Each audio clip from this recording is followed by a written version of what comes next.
All right, so ready to dive into a world where fantasy meets some, well, pretty intense feelings. Always up for a little escapism, especially when it involves magic. This deep dive, we're looking at Dark Halo. It's a paranormal romance, but with a twist. We've got Cora Nightwalker, and she's the last of her kind. Not just any supernatural being, mind you, we're talking And skinwalkers. that's where it gets really interesting. Is the author took the whole shapeshifter thing and said, nah, gotta up the ante. Oh, definitely. This is way more than just like fangs and fur. Exactly. Cora's mix, witch and skinwalker magic all rolled into one. Adds a whole new layer to her character. Makes you wonder, what can't this girl do, right? Right, especially since she's been on the run since she was a kid, orphaned, powerful, and basically told her whole life, hide who you are.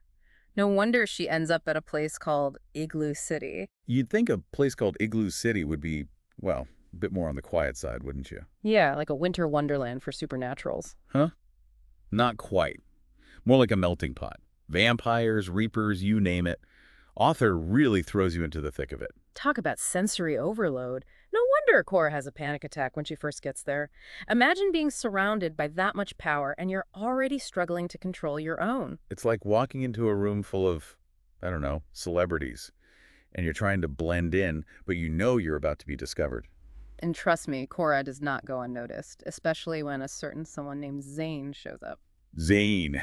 Talk about bad news. He's like that ominous shadow lurking in the background, just waiting to strike. And he seems to know exactly who or what Cora is. Not exactly the welcome wagon you'd want in a place like Igloo City. No kidding. It makes you wonder about Anya, the one in charge of Igloo City.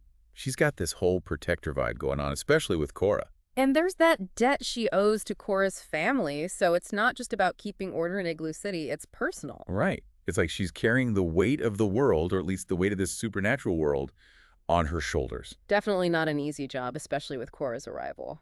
And speaking of tough situations, what about Cora and Dimitri? Talk about tension.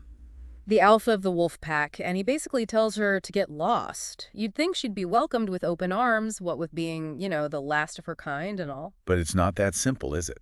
There's this whole pack hierarchy, traditions. Dimitri's all about upholding those, even if it means turning away someone like Cora. Which makes you realize, even in a world of magic and werewolves, fitting in is still a thing. Big time. And it's not like it helps that Dimitri's second in command, Prices, seems to, let's say, enjoy making Cora's life a little harder. Talk about your classic Yeah. mean girl trope. Right. But it's more than just that. Pisces, with her whole purebred werewolf thing, she represents that whole idea of prejudice. It's everywhere, even in a city full of the supernatural. It makes you think about the messages the author's trying to get across. Like, is Igloo City really that different from our world? Good question.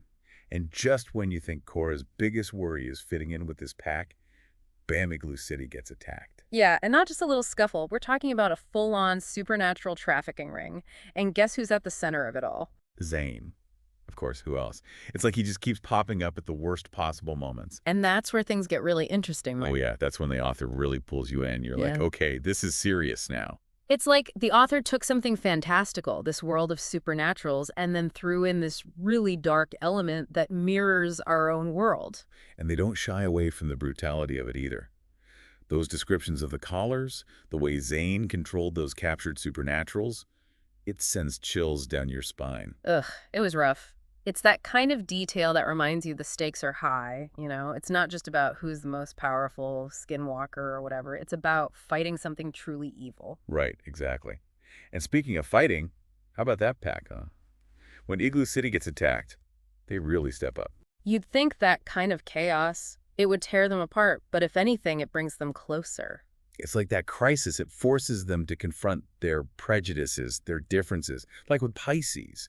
Here she is giving Cora a hard time 1 minute, and the next, they're side by side protecting the pack's children. Yeah, talk about character development. That scene where they're defending those kids, it gets me every time. It's like, even in the midst of this terrifying attack, they find common ground. It shows you the power of shared experience, right? Like throw enough chaos at a group, and suddenly those differences don't seem so important anymore. Totally.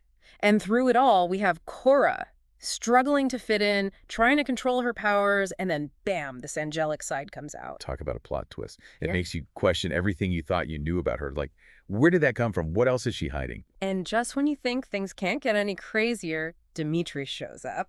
Talk about an entrance. Seriously, he's like, all right, nobody messes with my pack, especially not with my mate. Oh, yeah, he went there. That whole mate thing, it adds a whole other layer to their relationship, doesn't it?